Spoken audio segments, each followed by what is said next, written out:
그 기본적으로 이제 이 정치인들이 당대표 경선에 나올 때는 그 전에 제가 왜 요즘 그 최근에 이 자한당의 이 당대표 경선에 좀 지속적인 관심을 갖느냐 하면은 뭐 항상 말씀드리지만은 그 현재 문재인 좌파 정권을 이 종식시키는데 앞으로 그 이 범보수 우파의 통합이 필요한데요.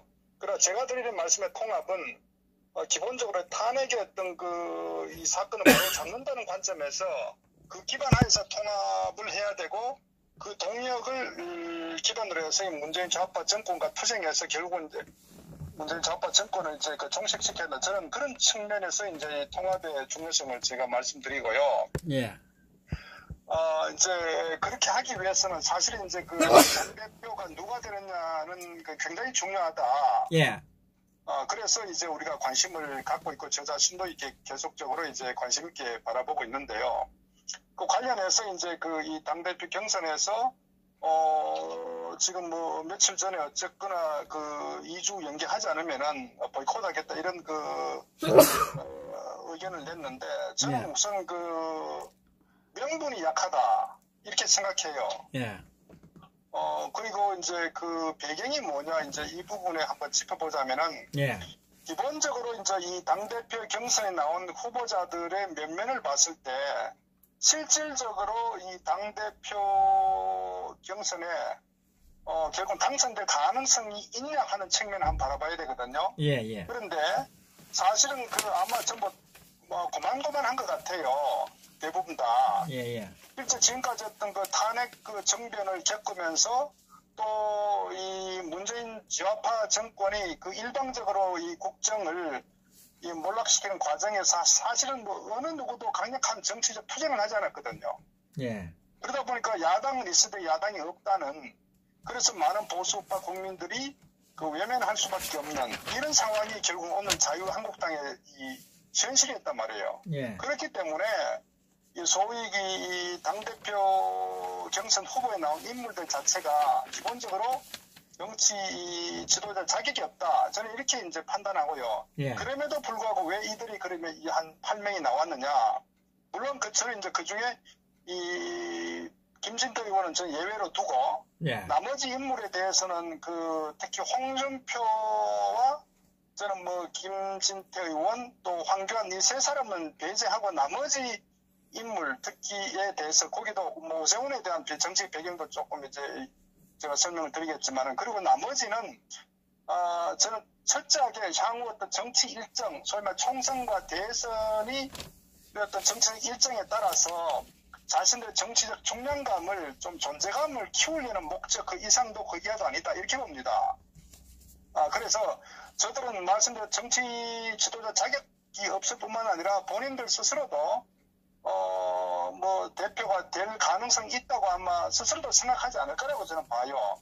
근데 그 목적은 말씀드렸다시피 어떤 향후 정치 일정에 따른 자신들의 존재감 부각이다. 저는 뭐 그 이상도 그 이하도 아니다 이렇게 판단을 하고요. 예.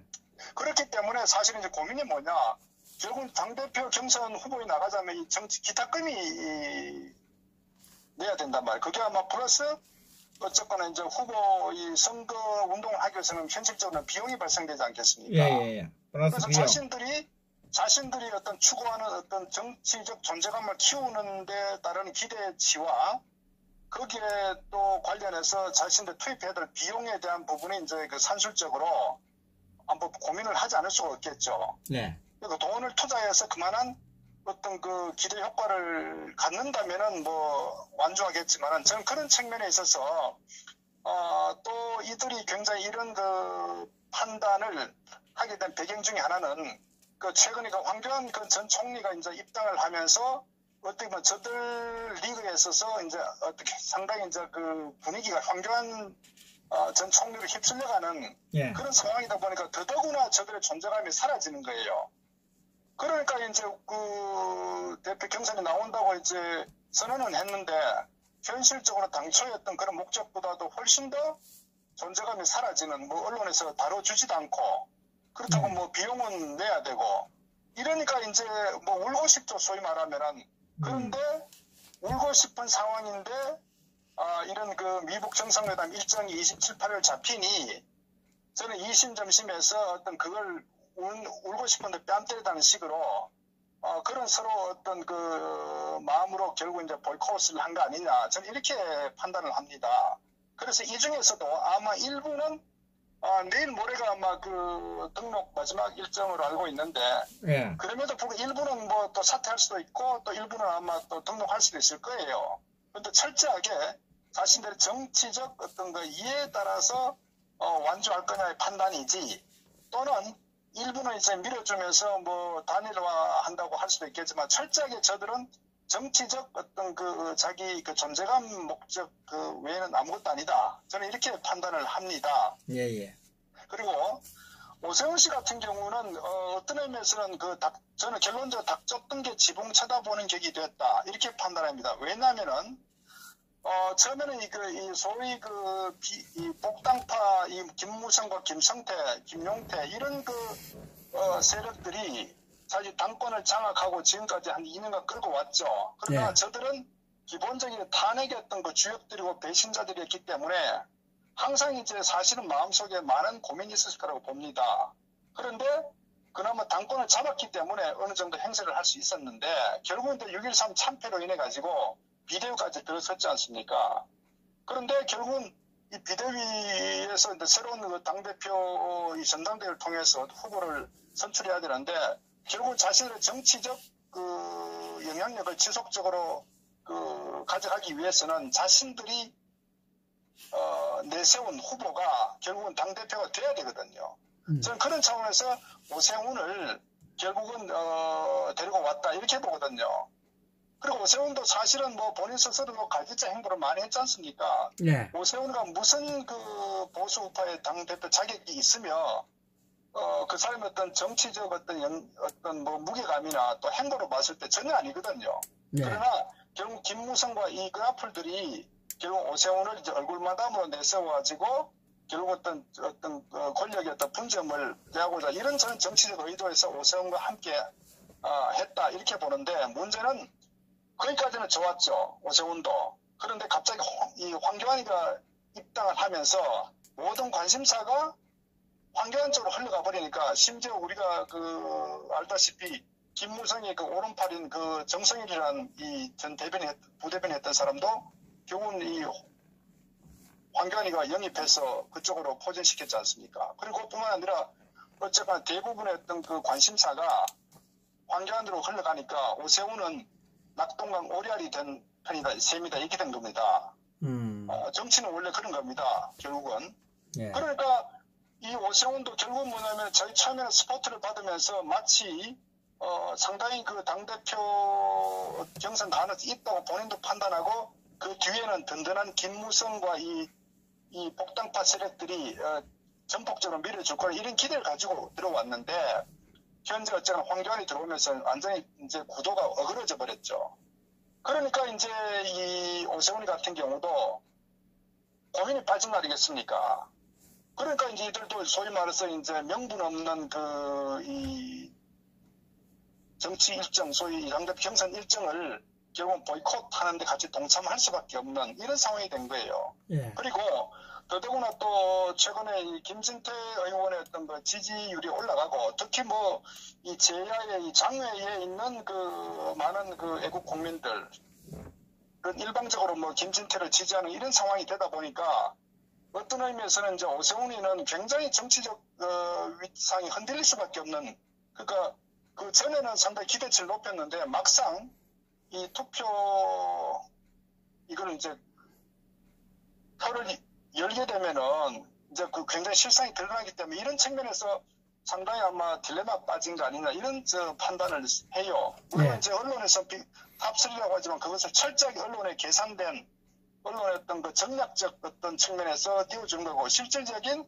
당원들이나 외국 보수 우파의 국민들은 전혀 어떤 이 언론과의 다른 그런 방향으로 저는 흘러가고 있다 이렇게 보기 때문에 결국 오세훈 같은 경우도 굉장히 어떤 딜레마에 빠진 상황이다. 그렇다고 참여하기도 그렇고 하지 않기도 그렇고 저는 그런 상황이 지금 현재 이 마이너리들의 어떤 입장이고 그다음에 홍준표 전 대표 같은 경우도 저는 기본적으로 제가 정치 생명 끝났다고 저는 판단합니다. 왜냐하면은 결국 이제 홍준표가 결국은 자한당 당대표 소위 그 2017년 이 대선 후보로 영입되는 과정에서도 철저히 그 당시에 이 정우택 또 이 의원 내각제 세력들 임명진이가 결국은 그 홍준표를 내세워서 이원적 정부를 하고자 하는 그런 그 들러리로 사실은 그 세웠거든요. 홍준표 씨를. 예. 또 홍준표 개인도 그 당시에 이제 성완종 뇌물 사건으로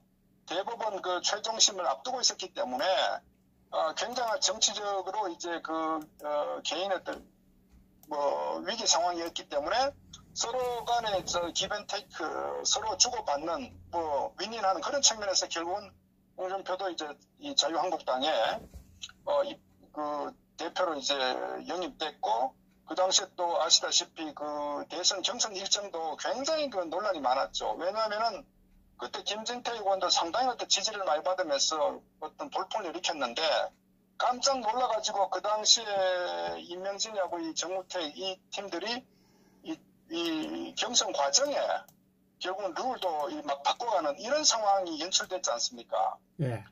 그래서 그 당시 홍준표 전 대표는 실질적으로 당선 가능성이 제로였음에도 불구하고 정치적 의도와 어떤 그런 꼼수에 의해서 어떤 그 당시에 이제 그 홍준표 전 대표가 이 대선 후보로 결국은 이제 당선됐는데 그러면 그 이후에도 보면은 결국은 이제 6.13 지방선거 전까지 이 복당파를 이제 이 당 지도부에 상당히 이제 힘을 실어주고 같이 홍준표 같이 했었죠. 그런데 결국은 이제 6.13 지방선거 참패를 해서 홍준표 씨가 이제 미국으로 갔지 않습니까? 예.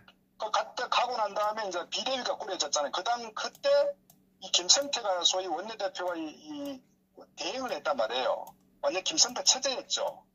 그러면서 김병준을 영입하고 그 김병준을 영입한 그런 정치적 배경도 결국은 김무성이나 김성태나 김용태 같은 이런 그 복당파 소위 탄핵 주동 세력들이 주도해가지고 결국 김병준을 내세웠는데 결국은 이제 이들이 말씀드렸다시피 계속 정치적인 어떤 권력을 유지하기 위해서 결국은 이제 홍준표가 그 당시에 입국했지만은 거의 버렸다시피 했거든요. 그래서 그 당시에 김성태가 홍준표하고 같이 그 전에는 짝짝꿍 하던 그런 그 팀들이 홍준표를 평당원이라는 정도로 무시해버렸다고요.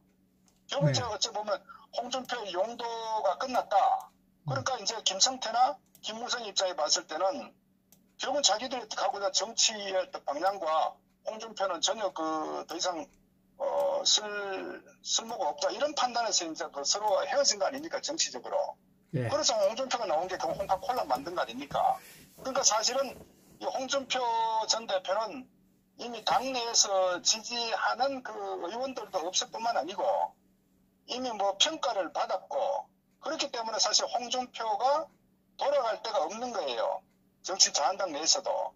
그래서 홍준표의 위상 자체는 사실은 홍준표를 따르는 일부 애국 국민들 저는 글쎄 당원들이라고 해야 될지 그런 정도의 어떤 그런 지지자들 정도지 실제 정치적으로는 저는 재기불능한 상태 아닌가. 그래서 홍준표 전 대표 판단한 게 나름대로 이제 유튜브 쪽으로 나름대로 관심을 끌면서 이제 자신의 어떤 유튜브를 만들고 저는 이래서 향후의 어떤 그런 가능성을 좀 기대하면서 나름대로 홍카콜라에 집중했다. 어떤 의미에서 나름대로 성공했죠. 관심을 끄는 데는. 그러나 결국은 이제 이번 전당대회를 계기로 황교안이 갑작스럽게 들어오면서 이러다가는 홍준표가 완전히 본인 스스로도 정치 생명이 끝나겠다. 이런 판단에서 저는 일단 당대표 경선에 발을 담궈가지고 일단 관심을 끌면서 어떻게 해보려고 했는데 사실은 이제 제가 볼 때는 여러 가지 어떤 흘러가는 이 표심 또 어떤 당원들의 어떤 상황 여러 가지 여론이 봤을 때 홍준표가 본인 스스로도 될 가능성이 없다는 판단을 아마 저는 한 거 아니냐. 왜냐하면은 각자 나름의 표가 일부는 노세훈, 일부는 또 황교안을 또 솔리고 대부분 또 애국 국민들 또 태극기 국민들은 김진태로 일방적으로 또 솔리는 이 현상에서 그러니까 이제 뚜껑을 알게 되면은 홍준표가 정말 완전히 정치 생명의 쇠기를 박아버리는 그런 측면의 어떤 위기 상황을 본인도 감지했기 때문에 마찬가지로 어떤 그 이번 그 결국 명분을 계속 가서 아마 개표를 했을 때 김진태보다도 압도적으로 밀려버리면 홍준표의 정책 생명 완전히 그냥 끝나버린 거거든요. 예. 그렇기 때문에 결국 홍준표도 어떤 치고 빠지는 어떤 그런 타이밍을 결국 판단해서 어떻게 제일 먼저 이 경선 불참하겠다는 이런 선언을 저는 한 정치적 의도가 있다. 결국은 일단은 그렇게 강력한 메시지를 줘야 향후에 그나마 자기가 다시 재개할 수 있는 정치적 영역의 공간을 저는 홍준표가 좀 내다보고 선수를 쳤다 이렇게 봅니다. 예. 그래서 결국 이 자한당의 이 당대표 경선과 관련한 일정에 대한 보이콧은 사실은 실질적으로는 전혀 어떤 정치적 명분이 없다. 왜? 이것은 대선의 어떤 경선도 아니고 대선 같으면 이제 국민들 관심을 끌어야 되거든요. 표를 의식해서. 그리고 총선을 앞둔 것도 아니고 이것은 철저하게 정당의 행사거든요. 더더구나 우파 정당의 행사이기 때문에 언론이 장악된 상태에서 우파 정당이 언론 의식할 필요도 없죠. 이 당내 당원들의 어떤 지지를 받으면 되니까. 그렇기 때문에 어쨌거나 물론 어떤 측면에서는 이 미북 회담과 관련해서 2주든 3주든 어쨌거나 연기를 해서 일반 국민들 관심 끌면은 좋겠지만 그러나 어쨌거나 이 당내 어떤 선관위에서 다각적 검토를 통해서 결정을 했기 때문에 사실 후보들이 보이콧할 명분은 없다. 저는 이렇게 봅니다. 기본적으로. 그럼에도 불구하고 이들이 이런 같이 연합해서 어떤 보이콧하는 것은 다름 아닌 저들 어떤 개개인의 정치적 계산에 의해서 움직임 다름 아니다. 저는 이렇게 판단하는 겁니다. 네. 그래서 앞으로 제가 봐도 큰 흐름은 이미 황교안과 김진태로 이미 어느 정도 일사적 결론 났다. 저는 이렇게 봅니다. 다만 거기서 개별적으로 얼마나 더 합류할지 그렇지만 결과에는 대선에 영향 주지 않는다. 이렇게 저는 판단을 합니다. 그것이 현재 홍준표 이 마이너리들의 어떤 속세입니다. 이렇게 저는 판단을 하고 있습니다. 등록하기 전에 몇 분이 포기하겠네요?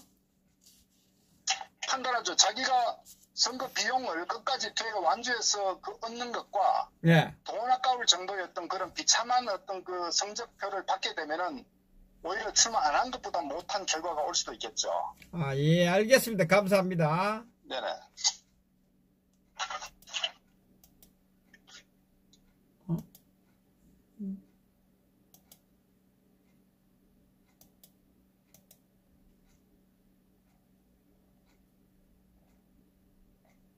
잠깐만요.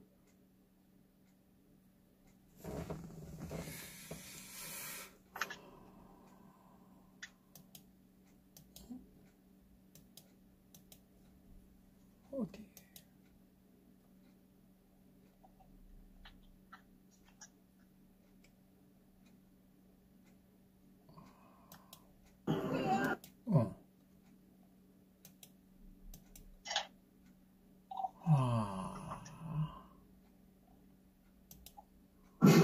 이제 여기 어디 갔어?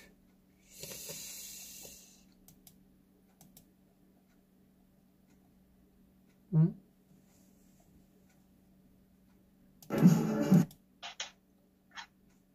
예, 다음 주제 좀 해주시기 바랍니다. 찾겠습니다. 예. 네네.